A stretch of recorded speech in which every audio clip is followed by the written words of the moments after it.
بسم الله الرحمن الرحيم.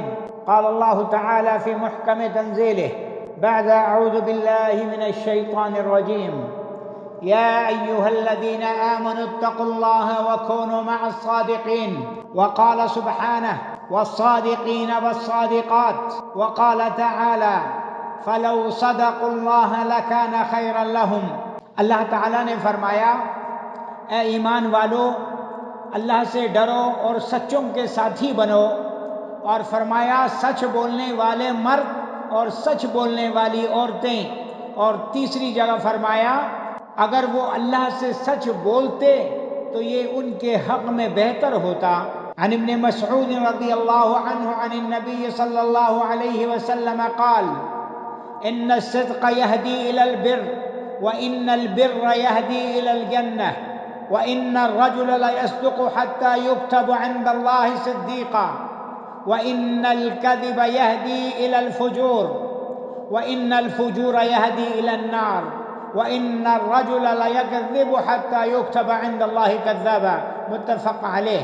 حضرت عبداللہ بن مسعود سے روایت ہے کہ نبی کریم صلی اللہ علیہ وسلم نے فرمایا، یقیناً سچائی نیکی کی طرف رہنمائی کرتی ہے اور نیکی جنت کی طرف لے جاتی ہے۔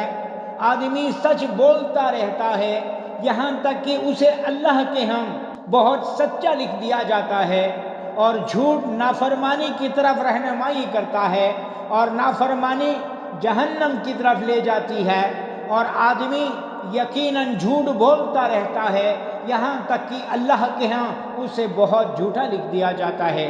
یہ حدیث بخاری اور مسلم نے ذکر کی ہے۔ صدیق اور کذاب دونوں مبالغے کے صیغے ہیں احباب گرامی۔ مطلب یہ ہے کہ سچائی جس کی طبیعت ثانیہ بن جائے اور جھوٹ جس کی پختہ عادت بن جائے، جس طرح انسان دنیا میں اچھے اور برے اعمال کے ساتھ مشہور ہوتا ہے، اسی طرح اللہ کے ہاں بھی، اور وہاں صدیق لکھے جانے کا مطلب سچائی کے اجر و ثواب کا، اور کذاب لکھے جانے کا مطلب جھوٹ کی سزا کا مستحق قرار پانا ہے۔ حدیث میں سچائی کی ترغیب ہے کیونکہ یہ خیر کا سبب ہے، اور جھوٹ سے اجتناب کی تاکید ہے کیونکہ یہ شر کا منبع ہے۔ اللہ سے دعا ہے اللہ تعالی ہمیں سچ بولنے، سچ کے ساتھ لین دین کرنے اور جھوٹ سے بچنے کی توفیق عطا فرمائے۔ والسلام علیکم۔